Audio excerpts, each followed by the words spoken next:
Bonjour et bienvenue dans EasyVista University.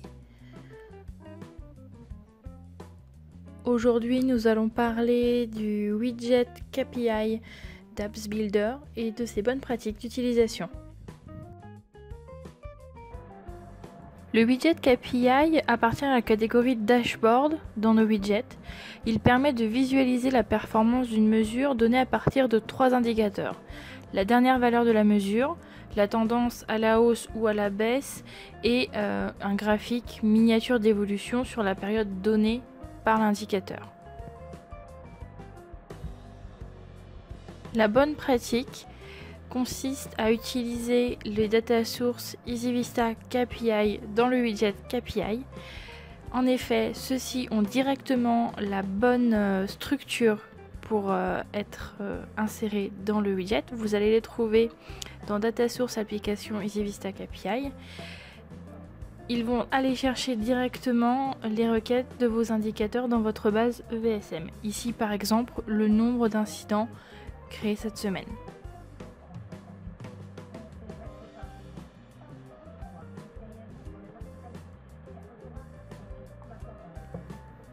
Vous pouvez voir, il y a 3 colonnes, donc la date d'enregistrement de la valeur et la colonne historique qui en final ne sert pas ici dans ce widget.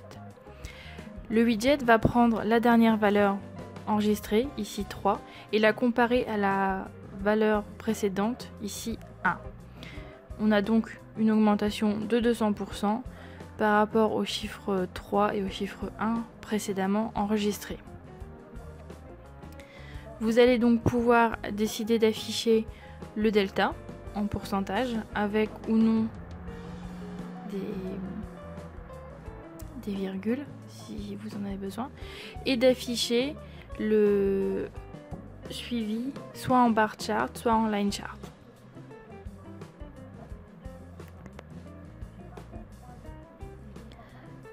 Une autre bonne pratique d'utilisation de ce widget KPI consiste à l'utiliser avec un data source cette fois-ci de type EasyVista.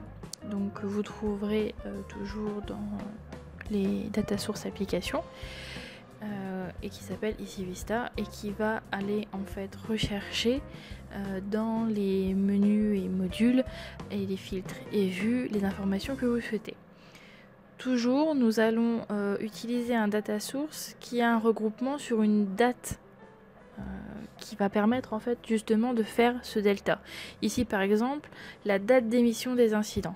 Donc mon dernier enregistrement est 3, l'avant-dernier est 2, ce qui me fait bien un delta de 50% entre le 3 et le 2 au niveau de la création des incidents par mois cette fois-ci.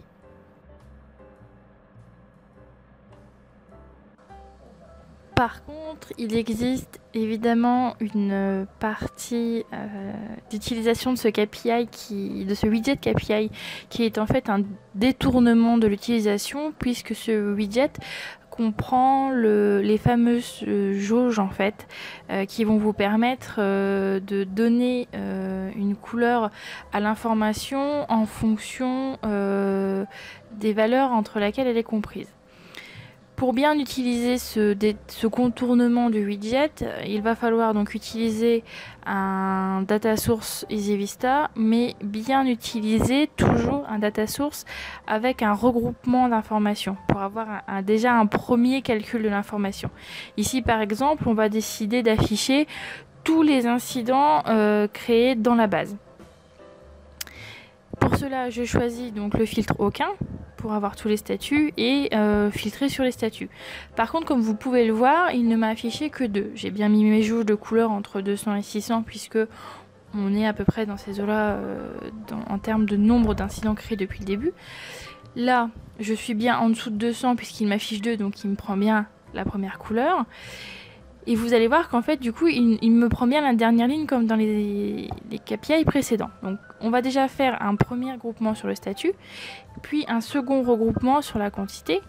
Donc, pas en count, parce que là, il ne va pas me compter la bonne information, mais bien en somme, en fait, sur la quantité. Et là, on va bien avoir l'addition de tous mes statuts. Et donc il va bien les chercher la dernière ligne, et donc je veux bien avoir la bonne information qui va s'afficher. Donc très important en fait de bien aller faire cette somme pour avoir la bonne information qui s'affiche, parce que sinon il va bien chercher la dernière information de la dernière ligne. Et là, comme vous pouvez le voir, en fait il réagit très bien à mes jauges de couleurs. Si vous souhaitez utiliser le détournement de ce widget pour avoir cette fameuse jauge, n'oubliez pas de faire votre regroupement supplémentaire dans la configuration de votre widget. Ici, mon application est lancée, un mini tableau de bord comme vous pouvez le voir qui me donne les informations que je souhaite avoir pour mon suivi. Également, comme vous avez pu le voir au début de la configuration du widget, j'ai supprimé le delta et le graphique de suivi puisqu'il s'agit d'un détournement et qu'ils ne sont pas utiles sur cet affichage.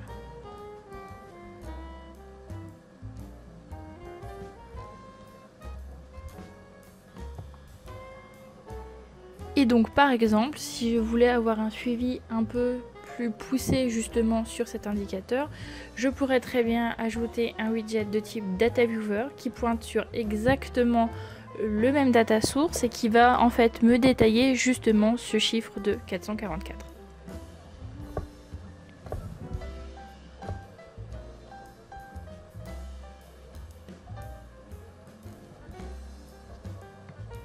Si vous souhaitez retrouver toutes ces petites informations sur notre widget KPI, n'hésitez pas à vous rendre sur notre wiki. Dans la liste, la bibliothèque des widgets, vous cliquez sur Widget KPI et vous trouverez également des informations sur le data source EasyVista KPI. Également, petite nouveauté, vous pouvez nous laisser votre feedback sur les articles du wiki via ce petit bouton. N'hésitez pas à nous faire part d'une incompréhension, d'une question ou d'une information supplémentaire qu'il pourrait nous manquer. Vous pouvez également accéder au wiki en cliquant sur la petite image qui s'affiche.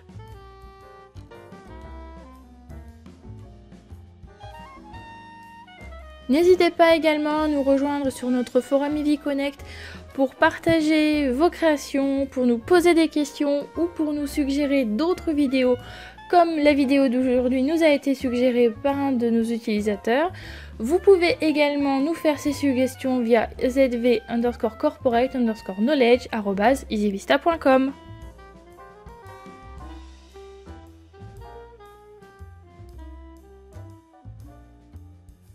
J'espère que cette petite vidéo vous aura apporté de plus amples informations sur notre widget KPI et son utilisation. A bientôt sur EasyVista University.